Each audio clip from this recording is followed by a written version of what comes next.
بسم الله الرحمن الرحيم. الحمد لله رب العالمين والعاقبة للمتقين والصلاة والسلام على سيد الأنبياء والمرسلين وعلى آله وأصحابه أجمعين ومن تبعهم بإحسان إلى يوم الدين. أما بعد، فأعوذ بالله من الشيطان الرجيم. بسم الله الرحمن الرحيم. والفجر وليال عشر والشفع والوتر والليل إذا يسر. صدق الله العظيم.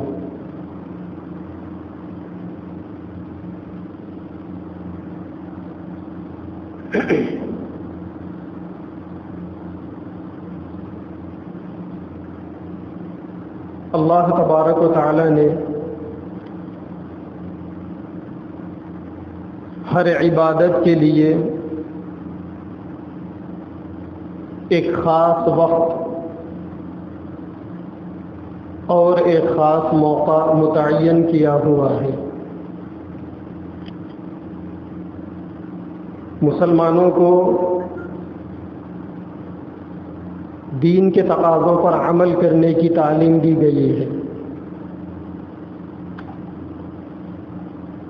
اور دین وقت کے تقاضے پر عمل کرنے کا نام ہے. کس وقت اللہ تعالیٰ بندے سے کیا چاہ رہے ہیں، اس وقت اللہ تبارک و تعالیٰ کی چاہت کو پیش نظر رکھ کر عمل کرنا، یہی دین کا بنیادی تقاضا ہے. دین نام ہے اللہ تبارک و تعالیٰ کے حکم کو پورا کرنا اور نبی پاک صلی اللہ علیہ وسلم کی سنتوں پر عمل کرنا. دن میں 5 نمازیں اللہ تبارک و تعالیٰ نے فرض کی ہے، اور یہ 5 نمازیں اسلام کی ایک بہت بڑی عبادت ہے. لیکن ساتھ ہی ساتھ 24 گھنٹے میں 3 اوقات اللہ نے ایسے بھی رکھے ہیں جن اوقات میں نماز پڑھنا جائز نہیں ہے. تو عبادت وہی ہے جو اللہ تبارک و تعالیٰ کے حکم کو پورا کرنے کے لیے کی جائے. اسلام نے جتنی باتیں بتائی ہیں اتنی باتوں پر عمل کرنا، یہی اسلام ہے اور یہی دین ہے. اپنی جانب سے کسی چیز کا اضافہ کر لینا، نہ اس کا اسلام سے کوئی تعلق ہے نہ دین سے کوئی تعلق ہے. ابھی ایک مہینہ آنے والا ہے جسے ہم ذو الحجہ کا مہینہ کہتے ہیں. اس مہینے میں اللہ تعالیٰ نے 2 عبادتیں خاص طور پر رکھی ہیں. ویسے اللہ نے رمضان میں روزے فرض کیے. اگر آدمی رمضان میں روزے رکھتا ہے تو وہ فرض روزے ہوتے ہیں. رمضان اگر گزر جائے تو سال کے 12 مہینوں میں آدمی کبھی بھی روزے رکھ سکتا ہے، وہ نفل روزے ہیں. اپنے اپنے وقتوں میں اللہ تبارک و تعالیٰ نے نمازیں فرض کی ہیں. نماز کے اوقات نکلنے کے بعد جو نمازیں پڑھی جاتی ہیں وہ نفل ہو جاتی ہیں. تو نفل نمازیں پڑھنے کے لیے، نفل روزے رکھنے کے لیے موقع ہے. اسی طریقے سے سال میں 1 دفعہ اللہ تعالیٰ کے دیے ہوئے مال پر زکوٰۃ دینا فرض ہے. جب آدمی فرض زکوٰۃ دیتا ہے تو اس کے بعد نفل صدقہ اور خیرات کرنے کے لیے اس کے پاس موقع ہے. لیکن ذو الحجہ کے مہینے کی 2 عبادتیں ایسی ہیں جو صرف ذو الحجہ میں ہی کی جا سکتی ہیں. اگر وہ 2 عبادتیں ذو الحجہ کے ان مخصوص دنوں میں نہ کی جائے تو پھر سال بھر کبھی ان عبادتوں کے کرنے کا کوئی موقع نہیں رہتا. ان میں سے ایک ہے حج. اللہ تبارک و تعالیٰ نے حج کو امت کے مالداروں پر، جو لوگ من استطاع الیہ سبیلا کعبۃ اللہ تک پہنچنے کی استطاعت رکھتے ہیں، ان پر اللہ تعالیٰ نے حج کو فرض کیا. اور حج کے لیے ضروری ہے کہ آدمی حج کے دنوں میں ہی حج کرے، ورنہ تو میدان عرفات جو ہے جہاں ٹھہرنے سے آدمی کا حج مکمل ہوتا ہے، اور حج کا ایک اہم اور بنیادی رکن ہے میدان عرفہ میں ٹھہرنا۔ اس میدان کو آپ دیکھیں تو سال کے 365 دنوں میں 4-5 دن وہاں پر بہار ہوتی ہے، اس کے علاوہ سال بھر وہ میدان ویران پڑا ہوا رہتا ہے۔ اگر کوئی آدمی سال کے 360 دن بھی جا کر وہاں پر بیٹھ جائے تو بھی اس کا حج نہیں ہوتا۔ لیکن اللہ تعالیٰ نے حج جن دنوں میں فرض کیا ہے، اگر ان دنوں میں آدمی وہاں پر پہنچ جائے تو حج ہو جاتا ہے، کیونکہ حج کا جو ایک اہم رکن ہے وہ پورا ہو گیا۔ اسی طریقے سے اللہ تعالیٰ نے قربانی کو ان دنوں میں واجب کیا۔ بقرہ عید کے موقع پر عید کا دن اور اس کے بعد کے 2 دن، یہ 3 دن قربانی کے دن ہیں، اور ان 3 دنوں میں صرف قربانی ہی اللہ تبارک و تعالیٰ کو پسندیدہ عمل ہے۔ ایک حدیث پاک میں اللہ کے نبی صلی اللہ علیہ وسلم کا ارشاد ہے، قربانی کے دنوں میں اللہ تبارک و تعالیٰ کو سب سے پسندیدہ عمل خون کا بہانا ہے۔ جانور کے خون کے بہانے سے زیادہ اللہ تبارک و تعالیٰ کو کوئی اور عمل قربانی کے دنوں میں پسند نہیں۔ تو حج اور قربانی یہ دونوں عبادتیں ایسی عبادتیں ہیں جو اللہ تعالیٰ نے ذو الحجہ کے مہینے کے ابتدائی دنوں کے لیے خاص کر دی۔ تو ابھی ذو الحجہ کا مہینہ شروع ہونے والا ہے۔ ذو الحجہ کے یہ جو 10 دن ہیں، شروع کے 10 دن، ان 10 دنوں کی بڑی اہمیت ہے۔ اللہ تعالیٰ نے قرآن مجید کے 30واں پارے کے سورہ فجر میں شروع میں اللہ تعالیٰ نے فجر کے وقت کی قسم کھائی، والفجر، پھر اسی کے ساتھ اللہ تعالیٰ نے ولیال عشر، 10 راتوں کی قسم کھائی۔ محدثین کرام اور مفسرین کرام کہتے ہیں کہ ان 10 راتوں سے مراد ذو الحجہ کی شروع کی 10 راتیں، والشفع والوتر، اور 10ویں ذو الحجہ اور 9ویں ذو الحجہ کی بھی اللہ تبارک و تعالیٰ نے قسم کھائی، جسے یوم عرفہ اور یوم نحر کہا جاتا ہے۔ تو ذو الحجہ کے ان شروع کے 10 دنوں کے کچھ خاص اعمال ہیں اسلام میں۔ عام دنوں سے ہٹ کر ان دنوں کی بڑی اہمیت ہے اور بڑی فضیلت ہے۔ تو کچھ اعمال ہیں، ان اعمال کے بارے میں آج ہم بات کریں گے۔ سب سے پہلی بات، اللہ کے نبی صلی اللہ علیہ وسلم نے یہ فرمائی، اذا رأیتم ہلال ذی الحجہ، جب تم میں سے کوئی آدمی ذی الحجہ کے مہینے کا چاند دیکھے، یعنی ذی الحجہ کا مہینہ شروع ہو جائے، واراد احدکم ان یضحی، اور آدمی کا ارادہ قربانی کرنے کا ارادہ ہو، فلیمسک عن شعرہ واظفارہ، تو ایسا آدمی اپنے بال اور اپنے ناخن نہ کاٹے۔ اگر کسی کا ارادہ قربانی دینے کا ارادہ ہو تو مستحب ہے کہ ذو الحجہ کا چاند دیکھنے سے لے کر قربانی کرنے تک اپنے جسم کے بال اور ناخن نہ کاٹے۔ کیوں؟ اس کی ایک حکمت یہ بیان کی گئی ہے کہ ان دنوں میں حاجی حضرات اپنے بال اور ناخن نہیں کاٹتے۔ اب ظاہر بات ہے کہ حج کرنے کی توفیق ہر انسان کو تو میسر نہیں ہوتی، اور ہر آدمی حج کرنے کے لیے مکہ پہنچ تو نہیں سکتا۔ تو ایک مستحب عمل یہ بتایا گیا کہ تم بھی حاجیوں کی نقل میں اپنے بال مت کاٹو اور اپنے ناخن مت کاٹو، کیونکہ حج کے دنوں میں اللہ تبارک و تعالیٰ حاجیوں پر جو رحمتوں کی بارش برساتے ہیں، اگر تم ان کی نقل کرتے ہوئے اپنے بال اور اپنے ناخن نہیں کاٹو گے تو اس بارش کی رحمت کے کچھ چھینٹے اللہ تعالیٰ تمہارے اوپر بھی برسائیں گے، کیونکہ اللہ تبارک و تعالیٰ نیتوں کو دیکھتے ہیں۔ اور اس نے نیت کر کر اپنے اختیار سے حاجیوں جیسی نقل کرنا چاہا، تو جو انعام اللہ تعالیٰ حاجیوں کو دیں گے اتنا نہیں تو نہیں، لیکن کم سے کم اس انعام کے اور اس رحمت کے کچھ چھینٹے آدمی کو مل جائیں گے۔ اور اسلام کا ایک بنیادی اصول یہ بھی ہے کہ جس چیز کو جس درجے میں رکھنا ہے اسی درجے میں رکھنا چاہیے۔ اسلام میں ہر چیز کی درجہ بندی ہے، کچھ چیزیں اسلام میں مستحب ہے، کچھ چیزیں واجب ہے، کچھ چیزیں فرض ہے۔ تو اسلام میں جس چیز کا جتنا درجہ ہے اس چیز کو اتنا ہی درجہ دینا چاہیے۔ آج کل دیکھنے میں آ رہا ہے خاص کر سوشل میڈیا کے اوپر کہ یہ جو بال اور ناخن نہ کاٹنے کا جو مسئلہ ہے وہ اتنی تیزی سے اور اتنی شدت کے ساتھ وائرل کر رہا ہے کہ یوں سمجھ میں آتا ہے کہ لوگوں نے اس کو فرض یا واجب کا درجہ دے رکھا ہے۔ یہ فرض یا واجب نہیں ہے، اگر کوئی آدمی اپنے بال اور اپنے ناخن کاٹ بھی دے قربانی کرنے والا تب بھی اس کو کوئی گناہ ہونے والا نہیں، ایک مستحب عمل ہے۔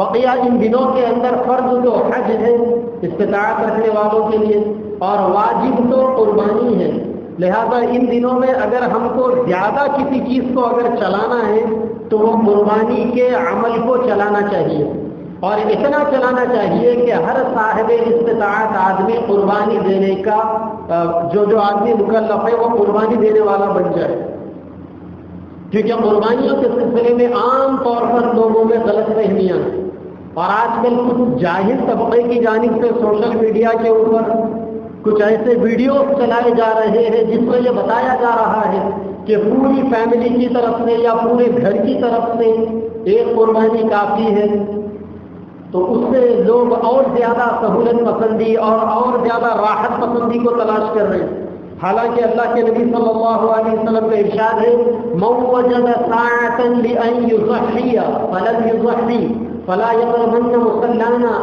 کہ جو آدمی قربانی کی استطاعت رکھنے کے باوجود قربانی نہ کرے تو وہ آدمی ہماری عیدگاہ کو نہ آئے۔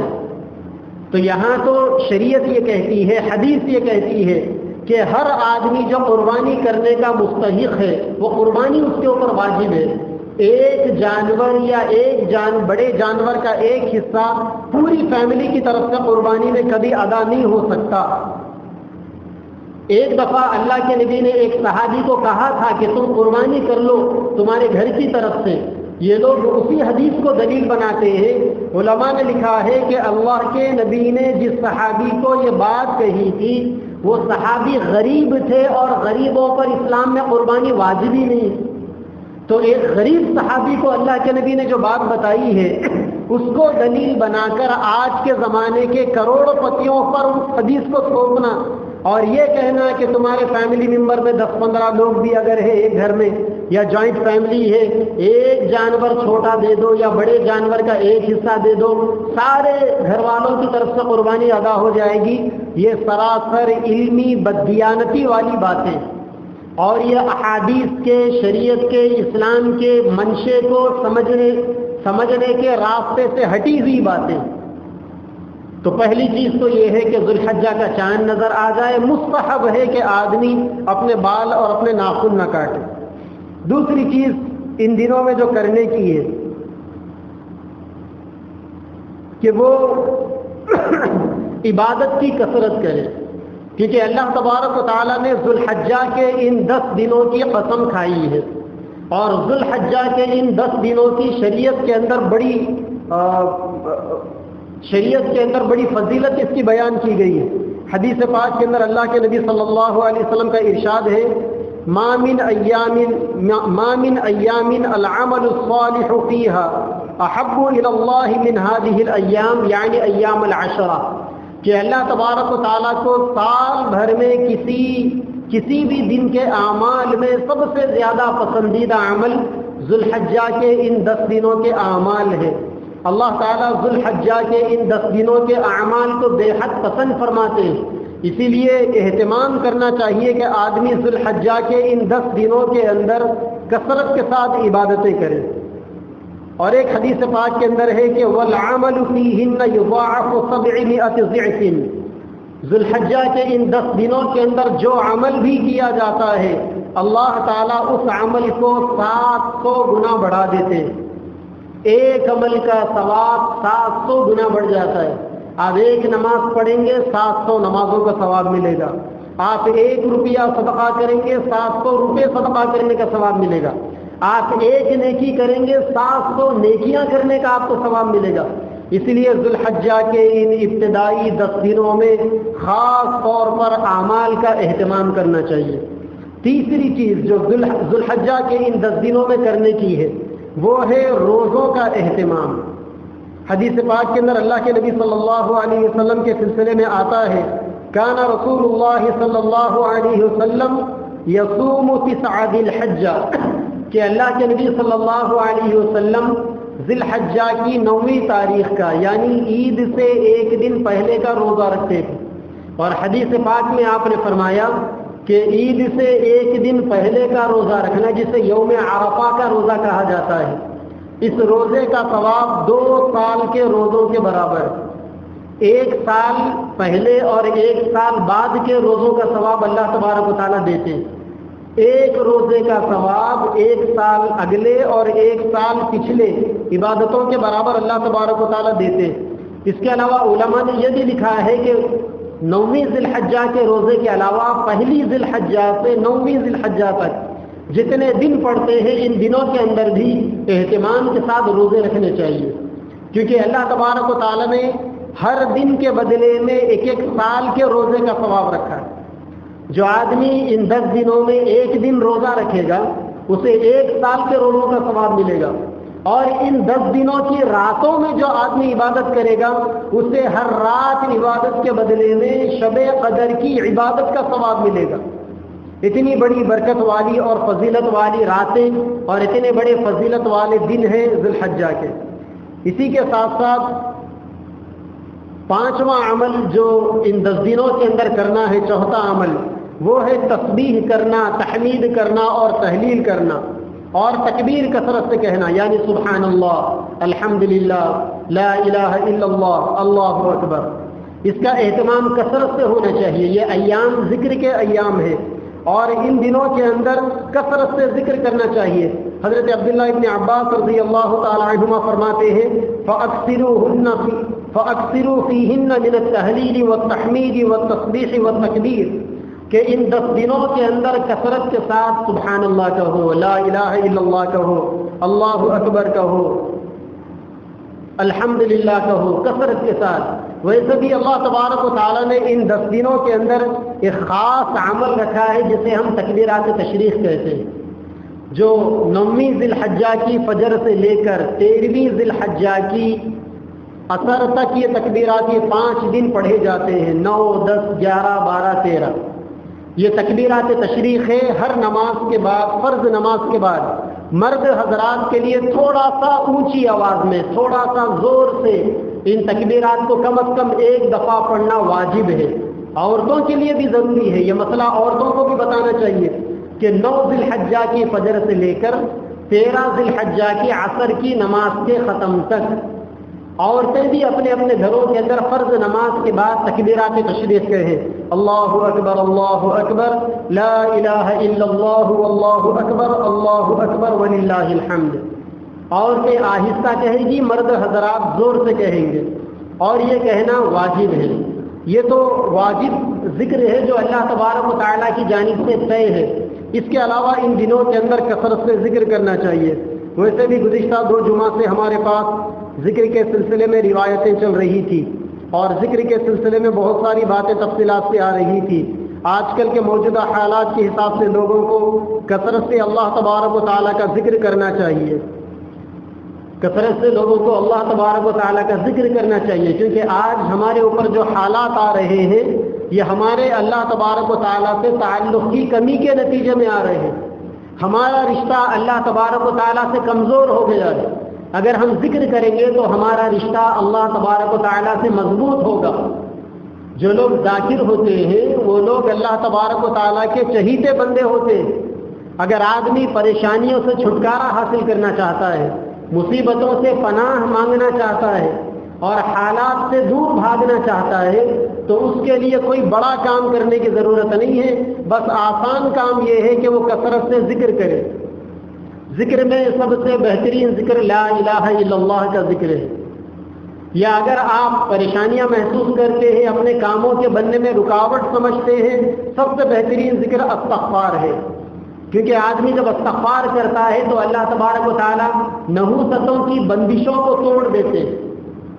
عام طور پر جو ہمارے کام بنتے بنتے رک جاتے ہیں یا مصیبتیں جو پریشانیاں ہمارے اوپر آتی ہیں وہ ہمارے گناہوں کے نحوست کے نتیجے میں آتی. آدمی جب کثرت سے استغفار کرے گا، استغفراللہ ربی من کل ذنب واتوب الیہ، یہ بھی کر سکتے ہیں استغفر اللہ العظیم الذی لا الہ الا هو الحی القیوم واتوب الیہ، یہ سید الاستغفار ہے۔ یا کم از کم استغفر اللہ ربی استغفر اللہ ربی استغفر اللہ ربی، چلتے پھرتے اٹھتے بیٹھتے۔ علماء نے لکھا ہے کہ استغفار کی کم سے کم مقدار 300 مرتبہ ہے، ہر آدمی دن میں کم از کم 300 مرتبہ استغفار کرے، اور استغفار کی جو درمیانی تعداد علماء نے لکھی وہ 1000 مرتبہ ہے، روزانہ کم از کم 1000 مرتبہ۔ یا استغفار کی جو زیادہ سے زیادہ تعداد علماء نے لکھی وہ روزانہ 3000 مرتبہ۔ کوئی آدمی کثرت سے استغفار کر دیکھے۔ حدیث پاک کے اندر اللہ کے نبی صلی اللہ علیہ وسلم کا ارشاد ہے، جس آدمی کے نام اعمال کے اندر کثرت سے استغفار ہوگا، جو 24 گھنٹے کی زندگی کے اندر کثرت سے استغفار کرے گا، وہ آدمی اللہ تبارک و تعالیٰ کے نزدیک بہت بڑا اجر پانے والا ہوگا۔ کیونکہ استغفار کا مطلب ہے گندگی گناہ کی آئی، آپ نے استغفار کا پانی ڈالا، گندگی صاف ہو گئی۔ تو اس کا مطلب یہ ہے کہ جب آپ مسلسل استغفار کر رہے ہو تو آپ کے نام اعمال کے اندر کوئی گناہ باقی ہی نہیں ہے۔ جب آپ کے نام اعمال میں کوئی گناہ باقی نہیں ہے اور استغفار کی برکت سے آپ کے دل پر گناہوں کا جو زنگ لگ رہا تھا وہ استغفار کی برکت سے دھلے جا رہا ہے، تو آپ گناہوں سے بالکل پاک ہیں۔ اور جو بندے گناہوں سے پاک ہوتے ہیں وہ اللہ تبارک و تعالیٰ کے چہیتے بندے ہوتے ہیں۔ یا تیسرا ذکر جو ہمیں کثرت سے کرنا چاہیے وہ درود شریف کا ورد کرنا چاہیے۔ شیخ الاسلام حضرت مولانا حسین احمد مدنی رحمۃ اللہ علیہ، جو ہندوستان کے بہت بڑے فریڈم فائٹر تھے، انگریزوں کو یہاں سے بھگانے میں جن کا بہت بڑا رول تھا، وہ اکثر اپنے مریدوں کو کہتے تھے کہ روزانہ درود شریف کی کثرت کرو، کیونکہ ہمارے اوپر جو مصیبتیں جو پریشانیاں آتی ہیں اللہ تعالیٰ نے ان پریشانیوں میں 50% ہمارے پریشانیوں کا حل درود شریف کے اندر رکھا ہے۔ اسی لیے ہمارے جو اکابر تھے وہ بڑا اہتمام کرتے تھے۔ بعض اکابر کا معمول تھا وہ 3-3 ہزار مرتبہ روزانہ درود شریف پڑھتے تھے۔ خواجہ قطب الدین بختیار کاکی رحمۃ اللہ علیہ کا نام تو بڑا مشہور ہے۔ یہ ہندوستان کی سرزمین کی خوش نصیبی تھی جو خواجہ صاحب جیسی شخصیت یہاں موجود تھی۔ دلی کے بادشاہوں کے مرشد تھے وہ۔ ان کے بارے میں مشہور ہے کہ روزانہ 3000 مرتبہ درود شریف پڑھتے تھے۔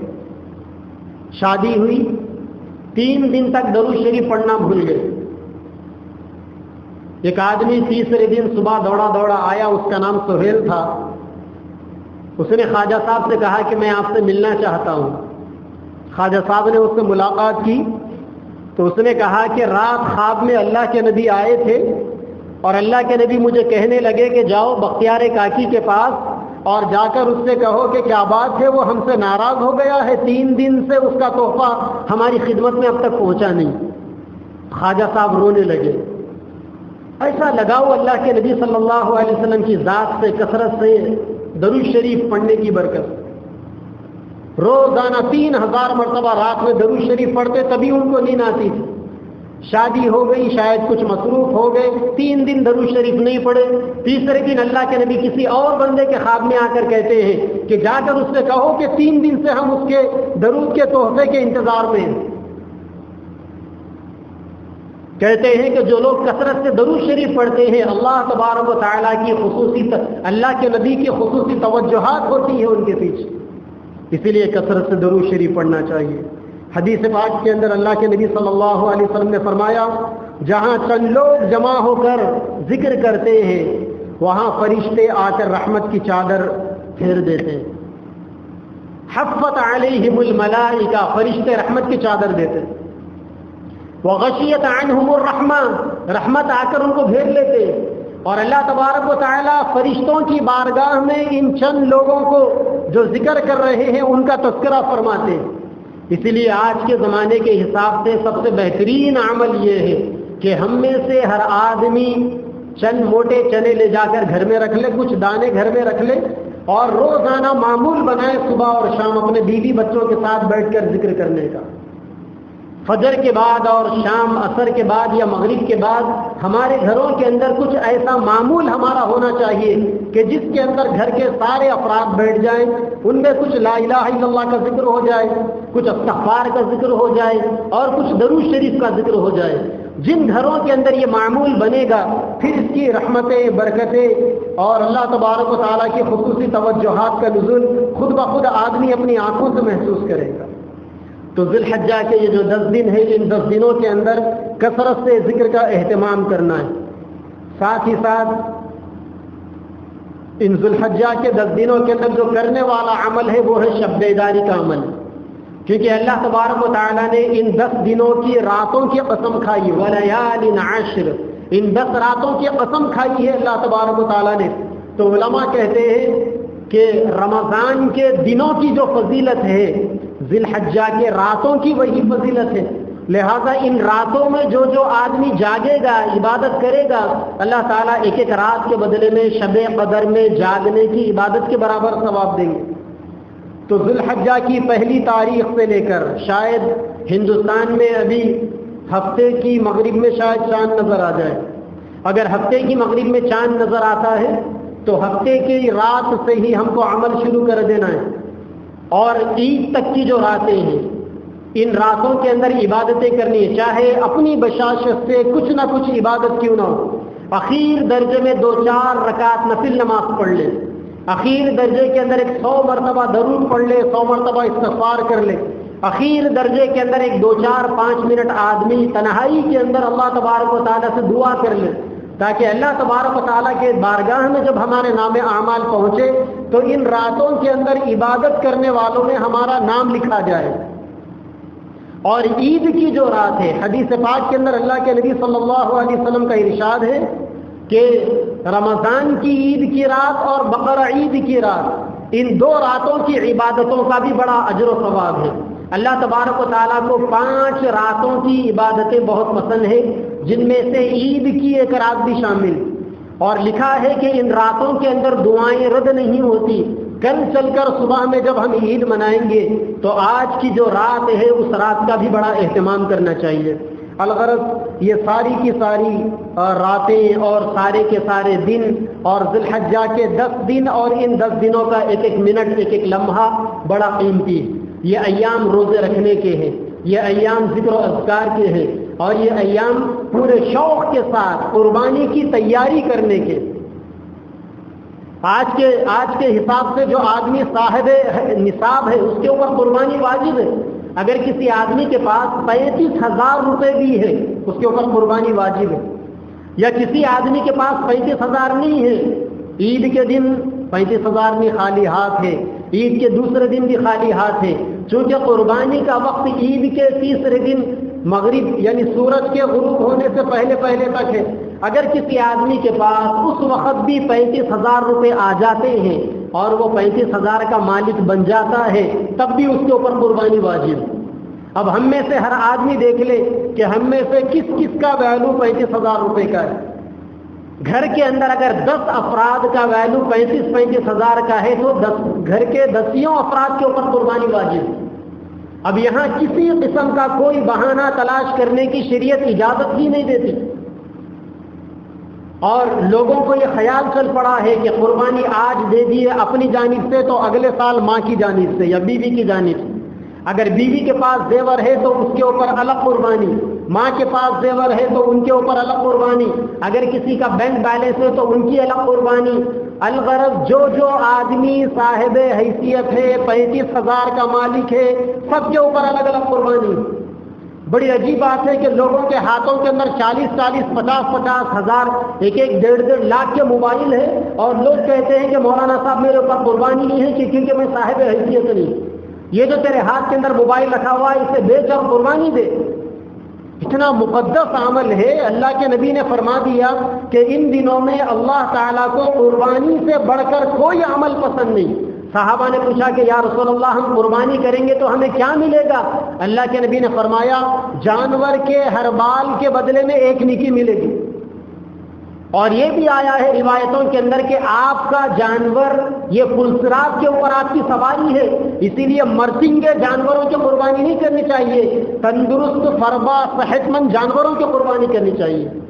ہم جانور خریدنے کے لیے جاتے ہیں تو وہاں جا کر کسرتے ہیں، تھوڑے سے پیسوں کے لیے ایسے جانوروں کی قربانی ہم کرنا چاہتے ہیں کہ وہ بیچارے اتنے بے دم ہوتے ہیں کہ اگر ان کے گلے کے اوپر چھری چلا دی جائے تو تھوڑی دیر بھی تڑپتا بھی نہیں جانور ہو۔ تو ایسے بے جان بے دم جانوروں کی قربانی کر کر آپ کیا پلسرات کے لیے کمزور سواری کا انتظام کرنا چاہتے ہیں؟ وہاں تو آپ چاہیں گے کہ ریس کے گھوڑے کے مانند آپ دوڑ کر نکل جائے، تو آپ کو ریس کے گھوڑے کے جیسا صحت مند جانور ذبح کرنا چاہیے۔ اور ظاہر بات ہے کہ ریس کے گھوڑے اور عام گھوڑوں کے اندر بڑا فرق ہوتا ہے۔ اور یہ بھی عجیب بات ہے کہ جب قربانی کے ایام آتے ہیں جانور بیچنے والوں کا بھی اپنا الگ کاروبار ہے، چونکہ ان کو معلوم ہے کہ لوگوں کی دبتی ہوئی رقم پر انگلی رکھنا ہے، قربانی کے نام پر لوگوں کو لوٹنا آسان ہے، ٹھگنا آسان ہے، ان کی جیب کاٹنا آسان ہے، الغرض ہر طرف کالا بازاری چل رہی ہے۔ اسی لیے قربانی مقدس عمل ہے، کرنا ہمارا فریضہ، ہماری ذمہ داری ہے، تدبیریں ہمارے ہاتھ میں ہے، جیسی بھی تدبیر ہو کرنا چاہیے۔ اللہ تبارک و تعالی ہم سب کو اور ساری امت محمدیہ کو اس عظیم الشان فریضے کو انجام دینے کی اور اس کی انجام دہی میں ہر قسم کی کوتاہی سے اللہ ہم سب کی حفاظت فرمائے۔ وآخر دعوانا ان الحمد للہ رب العالمین۔